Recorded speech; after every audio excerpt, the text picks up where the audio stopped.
He was a little older then. But he looked like a poor African teenager. He only had on jeans and a white t-shirt in the middle of winter. And, you know, I thought they were an odd pair, so I just kind of watched them as we were playing cards. And they went to the counter together, and the Indian-looking man spoke, and what he said was, "This man needs to get on the flight," referring to the African teenager. But he doesn't have a passport. And then the girl working at the counter said, "Well, you have to have a passport to get on the flight." And then the Indian man said, "Well, he's from Sudan. We do this all the time." And that's an exact word-for-word quote. And she said something along the lines of, "Well, you know, I'll have to refer you to a manager," or something like that. And I think she did something on her computer, and then she sent the two of them down a hallway, and they walked down the hallway together, which was in a restricted area. And they walked down there without an escort, and then, you know, I quit watching at that point. At the Amsterdam airport, I didn't really notice anything that rose any suspicion with me. You know, I saw what I did, but at the time it didn't mean anything to me. I'm just thinking, oh, here's someone that's not going to be boarding our flight. So, you know, if you think of it how I was looking at it at the time, it really didn't mean anything. It meant so little I didn't even tell Lori about it until it became important later on.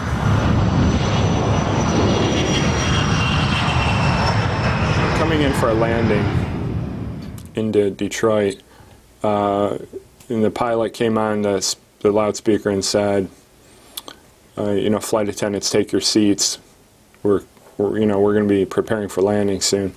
And just a few seconds after that, a flight attendant walked by my chair, by my seat, and I could hear a mumble, "Something smells like smoke," something along those lines.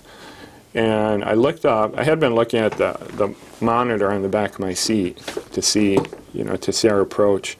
And I looked up, and I could see smoke coming from the left side of the plane. And there was a bit of a skirmish going on.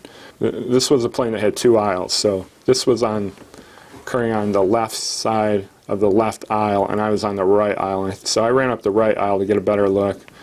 And the smoke didn't last too long, and then a fire broke out, and a man was being hauled away into the first class area. There really wasn't a fight going on or anything, just someone grabbed him and hauled him away. So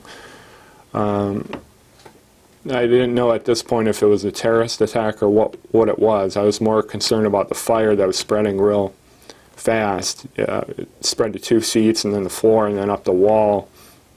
And you know, I went back to my seat, and Lori asked me what was going on. I said, "The plane's on fire." And you know, we watched it as it was continuing to spread, and passengers were jumping on it, patting it down.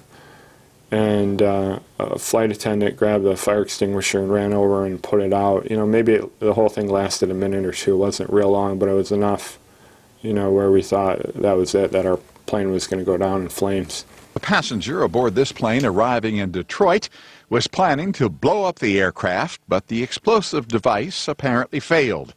A Delta spokeswoman says the passenger was immediately subdued and was being questioned Friday evening.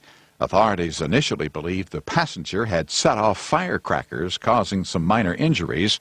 Flight 253 was carrying 278 passengers and was inbound to Detroit from Amsterdam. When we landed, it was interesting for a few reasons. First of all, you know, I thought we were just going to stop, the emergency chutes were going to open, and we're all going to jump out. But that's not what happened. We landed, we taxied right up to the gate. Several officers came on board, you know, and I don't know who they're with. If they're TSA, Detroit Police, FBI, I don't really know. And they all, or a couple of them started yelling, saying, "Sit down and shut up, you're not getting off the plane, get it back in your seats," that kind of thing. And they all went into the first class area. And after maybe 20 minutes or so, the underwear bomber, who he's known as now, you know, obviously we didn't know who he was at that point, got escorted off in handcuffs. And he stood in the front of the left aisle for maybe 20 seconds or so, and I got a good look at him then. And that's when I made the connection that it was the same person I saw in Amsterdam before we boarded. And I turned to Lori and I said, holy cow, you know, I think I maybe have seen something important. They took him off the plane, and then there was a powder all over the place by where he sat. We got our carry-on bags, which to me I thought was another mistake. Being an attorney, I thought, you know, they're destroying a crime scene here, and not knowing if there's an accomplice, another bomb or whatever. And we all kind of trampled right through by where he was sitting, you know, right through this powder that was all over the place. Again, destroying the crime scene, but nobody seemed to care about it. And then we were taken into the terminal, and we were held in a baggage claim area that had been evacuated, and just passengers from our flight were there.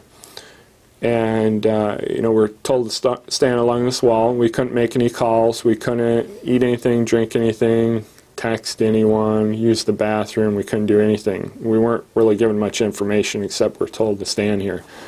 And after about an hour or so, some bomb-sniffing dogs were brought in.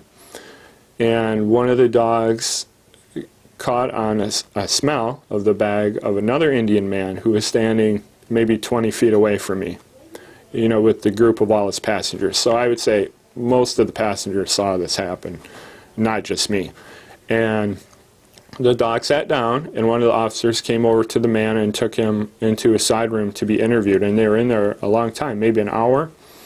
And then he came out of the room with an officer and was handcuffed, and then they took him away. At the same time, a different officer came up to the rest of us passengers and said something along these lines. I can't remember exactly word for word, but it was something like, I'm sure that you saw what just happened. You're not safe here. You know, for obvious reasons, we're moving you to a different area and out of here.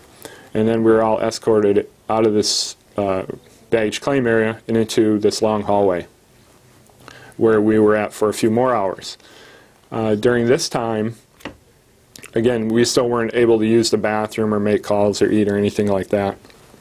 And after a few hours, the person I would say was the lead investigator came up and said, we now have those responsible for this in custody, those plural, not the man or him. And then he went on to say, we're going to be doing quick interviews of all the rest of you, and then you'll be free to go.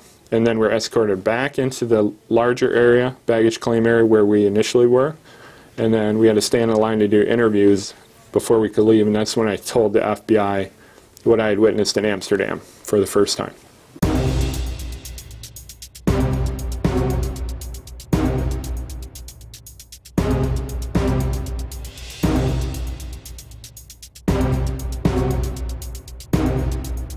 Turning now to the economic front, we have two interesting cases in the planned, yes, I said planned, collapse of Europe through the whole financial crisis situation. Now, the first is a positive story. It's Iceland's Viking victory, written by Ambrose Evans Pritchard at the London Telegraph, one of the few mainstream reporters who actually knows what he's talking about, at least based on what I've read in the past. And his article starts with, congratulations to Iceland as the first country to suffer the full force of the global financial crisis. Iceland successfully completed a 3-year IMF-supported rescue program in August 2011, and goes on to explain some of the ways that they changed their markets, including a contraction of the 6.5% of GDP deficit down to only 0.5% in 2011, and appears to be on track to gain a fiscal surplus by 2012, headed into 2014.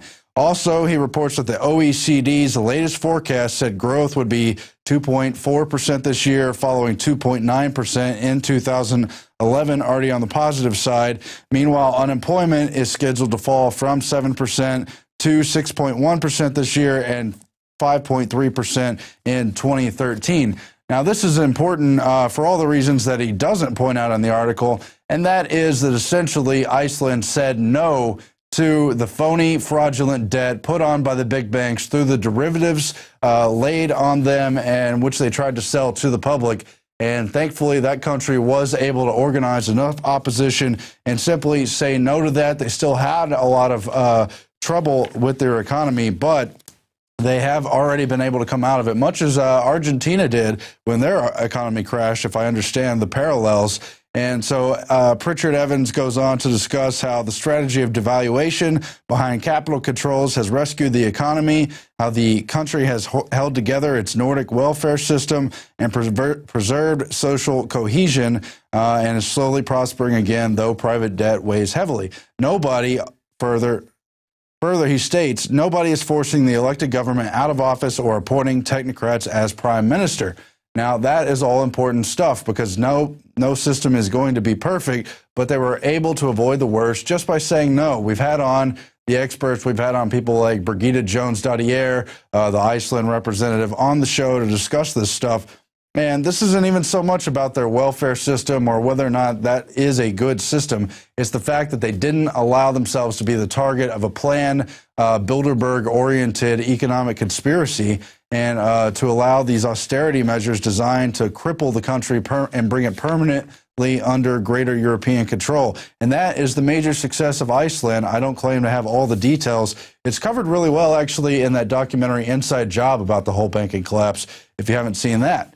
But on the other front, you have Greece, which probably should have learned the lessons of Iceland, but instead had such incredible pressure brought upon it. They've already had riots. They've already had the first round of bailouts. They've already had switching of prime ministers and economic ministers. And now they have sealed the deal on the latest Greek bailout in the name of 130 billion euro, which is approximately 172 billion in US dollars. Eurozone finance ministers agreed to the 130 billion euro rescue for Greece Tuesday to avert an imminent chaotic default after forcing Athens to commit to unpopular cuts and private bondholders to take bigger losses. And you've seen that population completely revolt against this stuff, but the bankers said they were going to bring them under rein anyway. But they, of course, go on to say the Greek finance minister, Evangelos Venizelos in Athens, said a nightmare scenario was avoided. It is maybe the most important deal in Greece's post-war history. You've also got the technocrat who was appointed, not elected, Mario Monti in Italy, praising the deal. And the article out of Reuters also notes that Greece will now be placed under permanent surveillance by an increased European presence on the ground. So basically, that country is going to be brought into total receivership under the guise of this bailout that's not even going to solve the problems of that country or of of the EU in general. In fact, it's probably going to threaten further collapse, but it staves off the crisis for the time being because there's no default now. As you see with Iceland, just saying no probably would have been a lot better. But don't ask me, I'm not an economist. Listen to the technocrats and the important people in government and pseudo-government positions. Now, we turn now to the quote of the day before our interviews coming up after the break with Bryce Shanka of the 10th Amendment Center and, of course, Adam Kokesh of Adam versus the Man.